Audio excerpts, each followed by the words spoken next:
Hey everyone, welcome back to the channel. So a while ago I made a video about my Quad Cortex live rig, and since then I've played a bunch more gigs with my band and have vastly improved the portability and ease of setup of the whole rig without making it significantly less portable. So first off, let me cover my concerns with the original setup, and just as a reminder, the setup was just the Quad Cortex lying on the floor. I was using it as the foot controller, and the wireless receiver was also just lying loosely on the floor, connected to the Quad Cortex with a patch cable. As for the wireless transmitter, well, it was just plugged directly into my guitar. Also, the Quad Cortex and all of the other bits and bobs were packed into this backpack, and my guitar was packed into a gig bag. So now let's talk about the major issues with that setup, and number one is setup and teardown. The wireless receiver and its patch cable, the wireless transmitter, the Quad Cortex and its power cable were all packed separately, and during setup I had to fish them all out of the backpack and carry them awkwardly to the stage. And then I had to do the same thing in reverse when we were done playing, and our changeover times are usually pretty short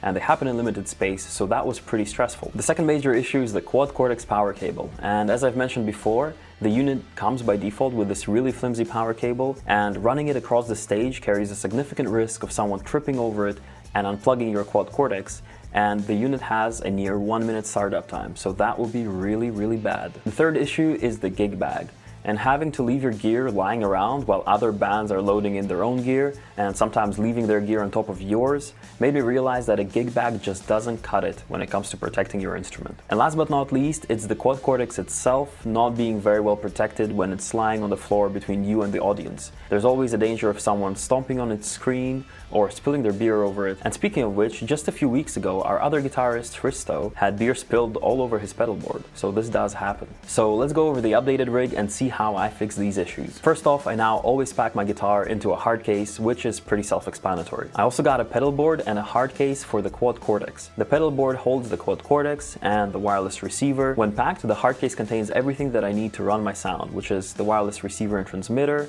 the patch cable that's needed to connect that to the Quad Cortex, the Quad Cortex itself, the power cable for the Quad Cortex, and my wireless transmitter extension cable. Now, when getting on stage, rather than trying to hold all of these things individually, I just take the Pedalboard hard case. I also made a small addition here just to have a bit more security with the power supply, where I taped the end of the power cable to the pedal board so that it cannot easily get pulled out. The last and largest modification is actually this, which is a MiDi foot controller. This one is by Blackstar.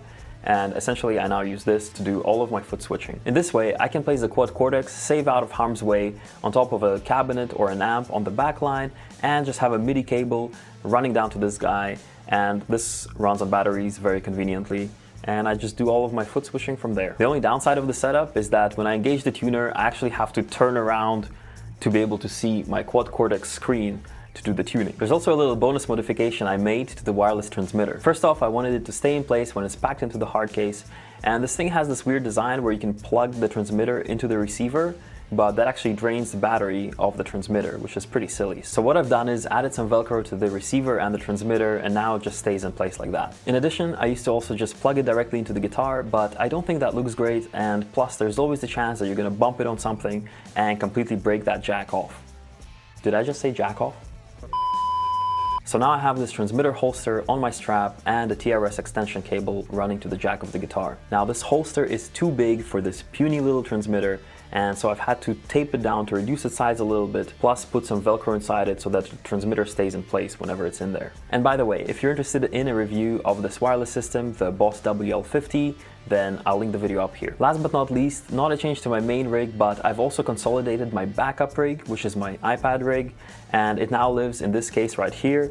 And all I do is just bring this on stage with me, sit it somewhere in a corner in case something goes wrong. This bag contains everything I need to get a bare iPad rig going. The iPad, the audio interface, and the USB cable to connect the two. So that's pretty much all the changes, and this makes my packing, setup, and teardown so much easier, and it just gives me peace of mind, and so I'm really loving this new setup. But what do you guys think? If you also use an amp sim live, what is your setup? If you'd like to see my first impressions review of the Quad Cortex, then this is the video for you.